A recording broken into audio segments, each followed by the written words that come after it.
돈에 대해서. 이 칼럼은 2022년 1월호에 실린 칼럼으로 서강대학교 명예교수이신 곽태원 교수가 쓴 칼럼입니다.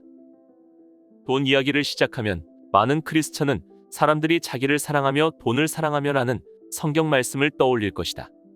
돈을 사랑하는 것에 대해 찔리는 바가 있기 때문이다.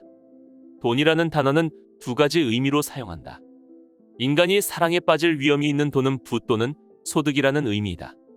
소득은 일정 기간 일을 하거나 사업을 함으로써 얻게 되는 돈의 흐름으로 유량 개념인 반면 부는 소득의 흐름 중 일부가 쌓여 형성되는 스톡, 즉 절약 개념이다. 돈을 많이 벌어서 그것을 큰 더미로 쌓으면 부자가 된다. 그런데 이 글에서 돈의 의미는 이와는 다른 의미의 돈, 즉 동전이나 지폐 같은 객관적 실체로서의 돈과 그 제도에 관해서 이야기한다. 흔히 이 후자의 돈을 교환의 매개수단이라고 한다. 돈이 없으면 물물 교환을 해야 하므로 돈이라는 매개수단 덕분에 경제활동이 훨씬 더 편해졌다. 구약 성경에 하나님의 성전이 있는 곳으로부터 멀리 떨어진 곳에 사는 사람이 11조로 드릴 곡물이나 가축을 가지고 먼 거리를 여행하는 것이 힘들어서 그것을 돈으로 바꾸어 편리하게 운반할 수 있게 하는 규정이 있다. 국가가 세금을 현물로 내는 대신 돈으로 낼 수 있게 한 것도 납세자를 위한 큰 개혁이었다. 돈의 발명으로 시장 경제가 발달하고 인류는 커다란 혜택을 받았다. 창세기에 나오는 토지거래에서 아브라함이 상인이 통용하는 은 400세겔을 토지 대금으로 지불하는 장면을 보면 상인이라는 직업과 상인을 중심으로 통용되던 돈의 존재가 매우 오래된 것임을 알 수 있다. 그 뒤에 요셉이 이집트를 다스리면서 곡식 대금으로 백성에게 돈을 받은 기록이 있다. 물론 이 당시는 귀금속 덩어리를 그대로 돈으로 사용했다.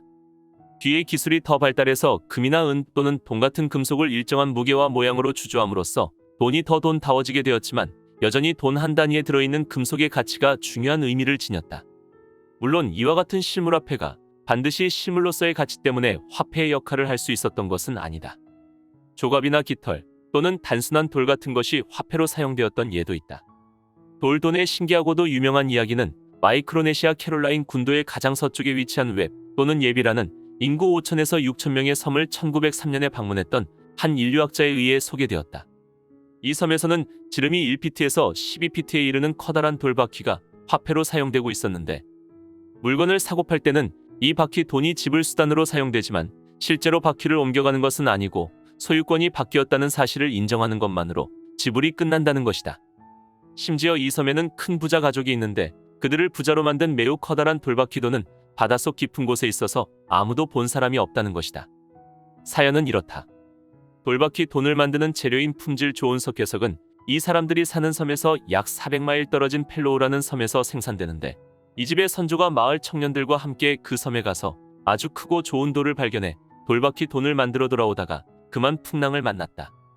돌돈은 바다에서 잃고 목숨만 건졌는데 동행했던 청년들의 증언으로 이 사람의 돌돈이 바닷속에 있다는 사실과 그 크기가 인정되어 그 후손이 지금까지 부를 누리고 있다는 것이다. 전시나 전후의 곡물이나 담배 같은 실물이 화폐처럼 사용되었던 사례는 매우 흔하다. 우리나라 농촌에서는 쌀이 1960년대까지도 돈 대신으로 사용되었다. 동남아 어떤 나라에서는 얼마 전까지 외출하려면 작은 쌀 주머니를 가지고 나가야 했다고 한다. 버스를 타면 버스에 있는 작은 그릇으로 자기의 쌀을 데워서 요금에 해당하는 만큼의 쌀을 쌀통에 부어야 한다는 것이다. 돈이 돈으로 인정되는 것은 돌바퀴 돈의 예에서 볼 수 있는 것처럼 그것이 어떤 거래에서든지 거래의 대금 지불 수단으로 받아들여질 것이라는 믿음에 근거하는 것이다. 특히 금이나 곡물같이 그 자체로서 객관적인 가치가 있는 것은 특별한 관습이나 암묵적인 약속이 없더라도 쉽게 받아들여질 수 있다. 성경에는 에베소의 은장색 이야기가 나온다. 그리고 그들이 풍족한 생활을 했다고 증언하고 있다. 그 시대의 사정은 잘 모르겠지만 중세에 와서는 금장색이 세공뿐 아니라 금이나 은을 보관해주는 사업도 했는데 금을 맡기고 받았던 금증서 혹은 금보관증이 일정 지역 내에서 금 대신으로 유통될 수 있었다. 이것이 후에는 보유하고 있는 금이나 은을 근거로 발행하는 은행권으로 발전한다. 민간이 인수해서 유통한 종이돈이 등장한 것이다. 국영중앙은행이 화폐 발행의 권리를 독점하기 시작한 것은 최근의 일이다. 오늘날 중앙은행이 발행하는 화폐는 정부의 명령에 따라서 통용이 법으로 강제되는 법화이다. 법화의 경우 굳이 금이나 은의 뒷받침이 필요한 것은 아니지만 1970년대 초까지 미국 달러와는 일정한 중량의 금으로 바꾸어주는 소위 태환지폐였으며 다른 주요국들의 화폐는 미국 달러를 통해서 간접적으로 금과 연결되어 있었다. 오늘날에는 거의 모든 화폐가 금과는 아무런 관계가 없게 되었다. 유통되는 화폐의 양이 많아지면 경제가 활발해지는 경향이 있다. 그러다 보니 정책 당국은 경기가 나빠지면 화폐 공급을 늘려서 경제의 활기를 불어넣으려고 시도한다. 수년 전부터 미국에서 그리고 최근에는 일본 등 여러 국가에서 소위 양적 완화라는 이름으로 과감한 화폐 공급의 증대를 통해 경기를 회복시키려는 정책을 펴 꽤 효과를 보고 있다. 그러나 돈의 공급을 무리하게 늘리면 시차가 있기는 하지만 인플레이션이 나타난다. 물론 지금은 물가 상승률을 좀 올려서 소위 디플레이션 상황을 막고 코로나 위기에 대응하려는 목표가 더 부각되고 있으나 인플레이션에 대한 경계도 늦추지 말아야 한다. 우리나라에서도 과감한 양적 완화를 시행해야 한다는 주장이 최근 제기되고 있다. 물가가 좀 올라가면 우리 경제의 큰 고민거리인 가계부채 문제가 상당히 해소되고 정부 세입도 늘어나니 국가 채무 문제도 완화되는 긍정적인 효과가 있다. 그러나 인플레이션은 언제나 빚을 진 사람에게 이익을 주고 저축한 사람은 불리하게 만든다. 그것이 심해지면 경제와 사회가 위태로워진다.